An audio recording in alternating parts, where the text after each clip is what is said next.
नमस्कार, मैं हूं आपके साथ अभिषेक कुंडी। बदायूं में हुए निर्मम हत्याकांड के बाद अब इस केस में बड़ा अपडेट सामने आया है। जो आरोपी जावेद था, जो फरार था, जिस पर पुलिस ने फरारी के बाद 25,000 रुपए का इनाम भी घोषित किया था, अब वो पुलिस की गिरफ्त में है। बताया जा रहा है कि जावेद को बरेली से गिरफ्तार किया गया है। आपको बता दूं, 19 मार्च की देर रात साजिद और जावेद दोनों भाई एक परिवार जिस परिवार के इन्होंने बच्चों को मारा है, उस परिवार के घर गए। वहां जाकर उन्होंने सामान खरीदा। सामान खरीदने के बाद उनसे पैसे मांगे और जो महिला थी उन्होंने पैसे देने के लिए भी हामी भर ली और वो पैसे भी उन्हें देने वाली थी। लेकिन उससे पहले ही उसने तीसरी मंजिल पर जाकर उनके 2 बच्चों को जो है गला रेत कर मार दिया। पहले बच्चे को चाय लेने के बहाने भेजा, उसे फिर मारा। उसके बाद दूसरा बच्चा पानी लेकर आया, उसे मारा। और तीसरा बच्चा जिस वक्त आया उसे भी मारने की, हालांकि वो फिराक में थे, लेकिन वो किसी तरीके से अपनी जान बचाकर वहां से भागा। उसने नीचे जाकर शोर मचाया, तब जाकर परिवार ने उस बच्चे को और उसकी मां को बचाया था। उसके बाद से ही वो अपना जो हथियार था उसे लहराता हुआ वहां से भाग गया था। जैसे पुलिस को ये सूचना मिली, उस सूचना के बाद उसकी तफ्तीश की गई, उसको ढूंढा गया साजिद को। उसके बाद साजिद एनकाउंटर में मारा गया। हालांकि अब साजिद के परिवार के बयान भी सामने आ रहे हैं, जिसमें साजिद की मां का कहना है कि जो साजिद ने किया है, उसके बाद साजिद को जो सजा मिली है वो सही है, वो किसी भी लिहाज से गलत नहीं है। वहीं पुलिस के द्वारा उसके चाचा और उसके पिता को भी हिरासत में लिया जा चुका था। कल ही हिरासत में उन्हें ले लिया था। लेकिन अब खबरें ऐसी हैं कि जो जावेद था, जो फरार था, उसे भी गिरफ्तार कर लिया गया है। मैं तुरंत वहाँ से आया बदायूं के लिए, वहाँ पब्लिक बहुत थी। मैं सीधा दिल्ली भाग गया। मैं दिल्ली से सीधे बरेली आया हूँ अपने आप को सरेंडर करने के लिए। क्योंकि मेरे पास रिकॉर्डिंग है कई लोगों की, जहाँ से मेरे पास फोन आया कि तुम्हारे भाई ने ये कांड कर दिया है। नहीं ऐसा है।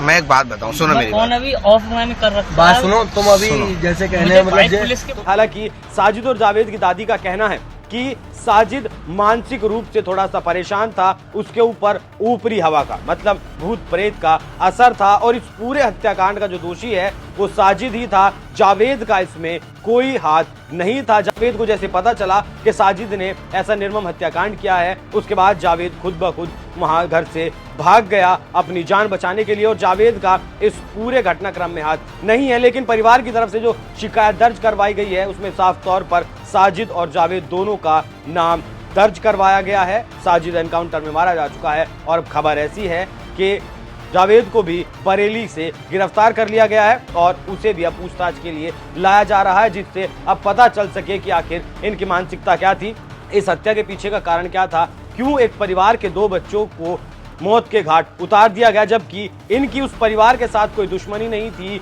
कोई रंजिश नहीं थी, किसी भी तरीके का कोई विवाद नहीं था। तो फिर आखिर 2 बच्चों की निर्मम हत्या क्यों की गई और तीसरे को भी मारने की कोशिश थी। खबरें ऐसी भी हैं कि ये पूरे परिवार को ही मौत के घाट उतार देना चाहता था। लेकिन अब जिस तरीके से जावेद गिरफ्तार कर लिया गया है तो देखना दिलचस्प होगा कि जावेद क्या राज उगलता है और क्या इस पूरे हत्याकांड की कहानी निकलकर सामने आती है।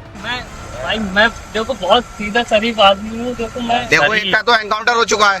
हाँ भाई, मैं वो कौन था जिसका एनकाउंटर? बड़ा भाई था, लेकिन उसने किया था। मैं उसमें बिल्कुल ही मेरा कुछ नहीं है। अच्छा, नाम जावेद है ना? मेरा नाम क्या नाम है तुम्हारा? मोहम्मद जावेद। मोहम्मद जावेद। जिला कौन सा तुम्हारा? बदायूं जिला। ठीक है। 12 दिन ले चलो। मुझे भाई पुलिस के हवाले करवा दो, क्योंकि मैं बिल्कुल मोहम्मद जावेद।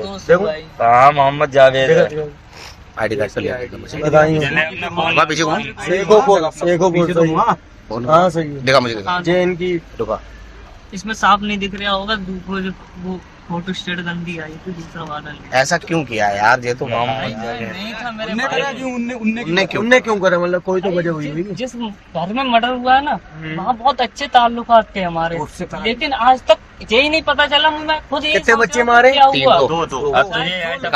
दिखाऊंगा अभी भाई। अब वो आपके हाथ में इसका फोटो है, इसका फोटो हाथ में। अब तो आप मुझे मारो या नहीं मारेंगे नहीं। लेकिन एक बात बताओ, माँ की कसम खा ये रख आईडी रख अपनी इसमें।